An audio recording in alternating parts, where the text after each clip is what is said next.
बजरंग दल पर प्रतिबंध लगाएगी कांग्रेस, कर्नाटक चुनाव को लेकर बड़ा दावा।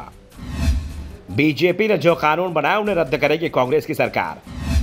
राष्ट्रीय शिक्षा नीति को भी स्वीकार नहीं करेगी कांग्रेस की सरकार। कांग्रेस की नजर में बजरंग दल और पीएफआई एक जैसे संगठन है।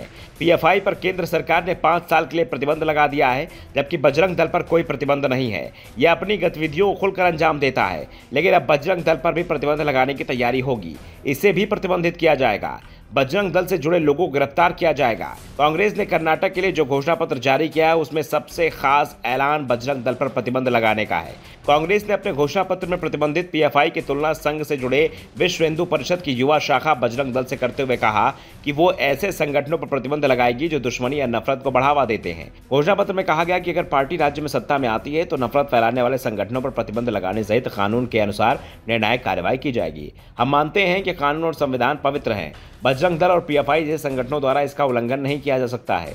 कांग्रेस के इस ऐलान से राजनीति एकदम से गर्मा गई है और शायद जो मौका बीजेपी ढूंढ रही थी वो उसे मिल गया है।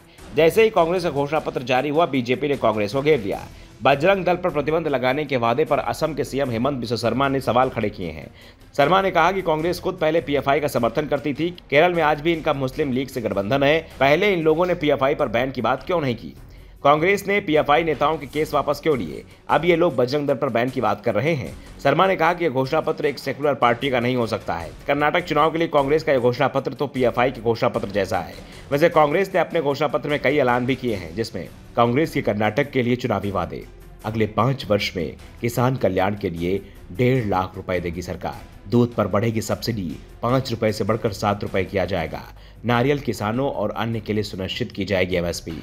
गृह ज्योति योजना के जरिए दी जाएगी 200 यूनिट मुफ्त बिजली। आत्मनिर्भर बनाने के लिए महिलाओं को मुफ्त बस यात्रा की योजना।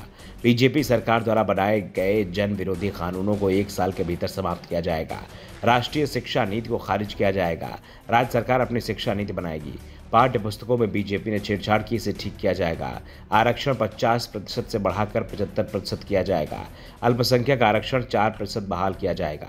सामाजिक आर्थिक जनगणना के आंकड़े जारी किए जाएंगे। साफ है, इस बार कांग्रेस ने बीजेपी से 2-2 हाथ करने की पूरी तैयारी कर ली है। वैसे कांग्रेस ने इसके अलावा भी कई ऐलान किए हैं, लेकिन सवाल बजरंग दल पर प्रतिबंध को लेकर ही उठ रहे हैं। कांग्रेस ने अपने घोषणा पत्र में बजरंग दल पर प्रतिबंध लगाने का दावा किया है, तो अब बीजेपी इसे लेकर पूरी ताकत के साथ चुनावी मैदान में कूदने की तैयारी में जुट गई है।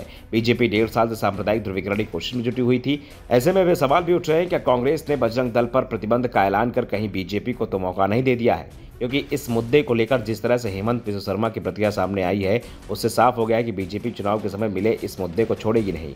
दूसरी ओर कांग्रेस अपने फैसले का बचाव कर रही है और दावा कर रही है कि बजरंग दल जैसे संगठनों ने समाज से दूरी बढ़ा रखी है।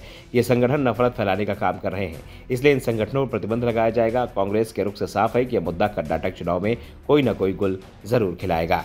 Bureau report, the Navdarpan news.